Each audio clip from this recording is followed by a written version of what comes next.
Hey, I'm Jasper F. Taripe, a grade 11 and new student from Bagong Silang High School.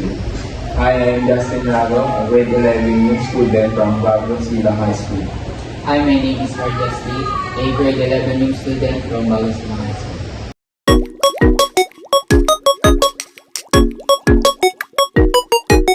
So, para sa inyo, ano sa tingin nyo ang pinakakahulugan ng advocacy mula sa iyo, Esther? For me, pang-influence. Para sa akin, I have to have rights. Bakit? And to boost confidence. Yes, that's right. So what is the main purpose of advocacy? Well, to have their voices heard on issues that are important to them. Yes, tama ka dyan.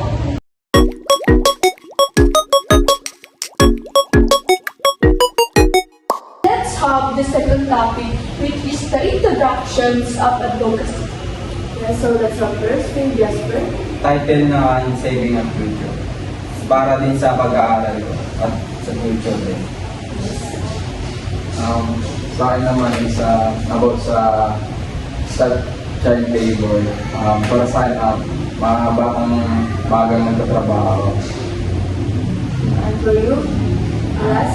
Sa akin is, ang title niya is Lifting, about siya sa pag-workout as a student. Okay.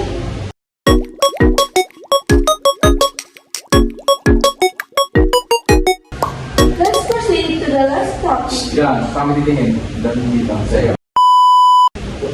So, let's proceed to the last topic.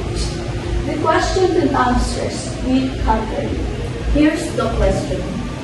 Paano nyo may apply as a student ang inyong napiling advocacy? Start sa iyo, Jasper. Kailangan mo mag-focus sa pag-aaral. Tsaka, manatili ka din matatalo. Ayun lang. Next.